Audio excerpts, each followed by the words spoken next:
Welcome to Selections from Theosophy's Sacred Teachings in the Key to Theosophy, Part 2 of 2 on the septenary constitution of our planet.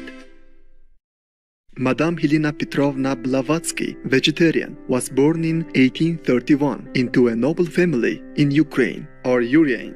As a child, young Helena displayed a gift for clairvoyance as well as an interest in metaphysical phenomena.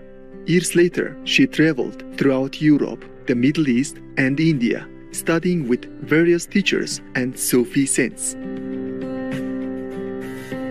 Following the guidance of an Indian yogi named Mahatma Maurya, vegetarian, Madame Blavatsky, vegetarian, co-founded the Theosophical Society. Theosophy, meaning divine wisdom, refers to knowledge that comes through spiritual experience rather than intellectual understanding alone. The Theosophical Society is dedicated to uplifting humanity through a realization of the oneness of life and the wisdom underlying all religions. Madame Blavatsky, vegetarian, wrote several important books on theosophy, including Isis Unveiled, The Sacred Doctrine, The Key to Theosophy, and The Voice of the Silence. The Key to Theosophy unlocks the door that leads to deeper study of theosophy. In contrast to other theosophy volumes, it is written in simple explanatory language. Readers are thus able to more easily understand its fundamental principles.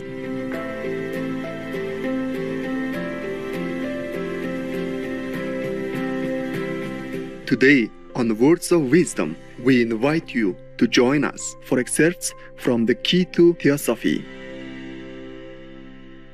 Section 6th, Theosophical Teachings as to Nature and Man on the septenary constitution of our planet. Inquire. I understand that you describe our Earth as forming part of a chain of Earths. Theosophist, we do, but the other 6 Earths or globes are not on the same plane of objectivity as our Earth is. Therefore, we cannot see them. Inquire. Is that on account of the great distance? Theosophist, not at all, for we see with our naked eye planets and even stars at immeasurable greater distances, but it is owing to those 6 globes being outside our physical means of perception or plane of being. It is not only that their material density, weight, or fabric are entirely different from those of our Earth and the other known planets, but they are to us on an entirely different layer of space, so to speak, a layer not to be perceived or felt by our physical senses. And when I say layer, please do not allow your fancy to suggest to you layers like strata or beds laid one over the other, for this would only lead to another absurd misconception. What I mean by layer is that plane of infinite space which by its nature cannot fall under our ordinary waking perceptions, whether mental or physical, but which exists in nature outside of our normal mentality or consciousness, outside of our three-dimensional space, and outside of our division of time. Each of the 7 fundamental planes or layers in space, of course, as a whole, as the pure space of Locke's definition, not as our finite space, has its own objectivity and subjectivity, its own space and time, its own consciousness and set of senses. But all this will be hardly comprehensible to one trained in the modern ways of thought.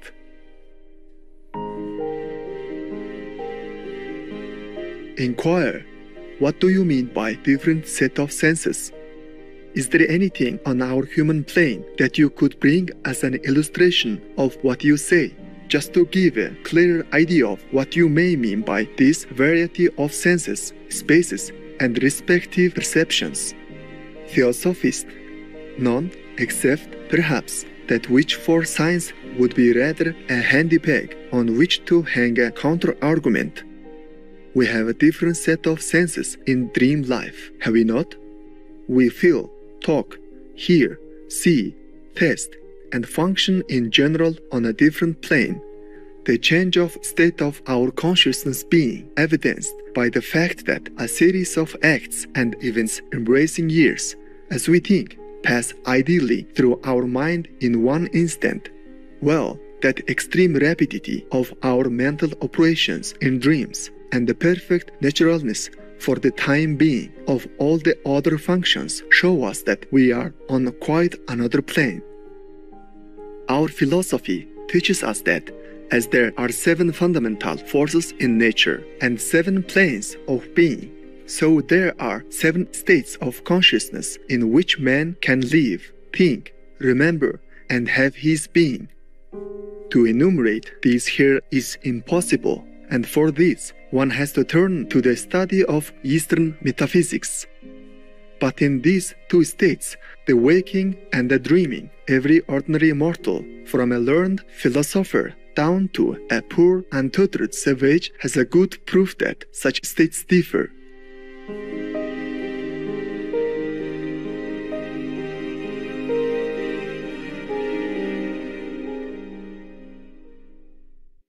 Inquire, you do not accept, then the well-known explanations of biology and physiology to account for the dream state? Theosophist, we do not.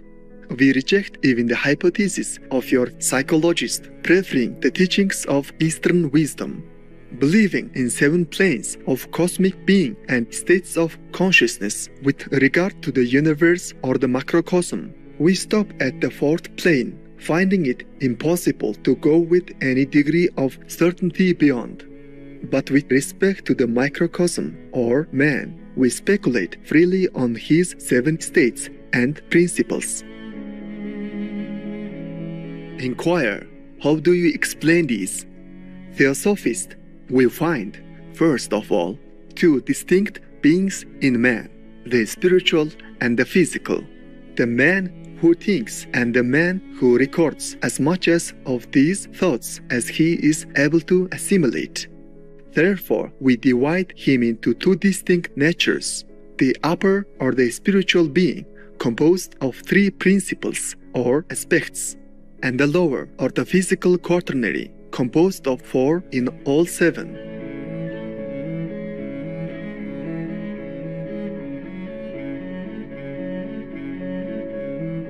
For more information, please visit gutenberg.org. The only basis for having a vegetarian society and proclaiming a vegetarian principle is and must be a moral one. Mahatma Gandhi Ji, vegetarian. Gracious viewers, thank you for being with us today.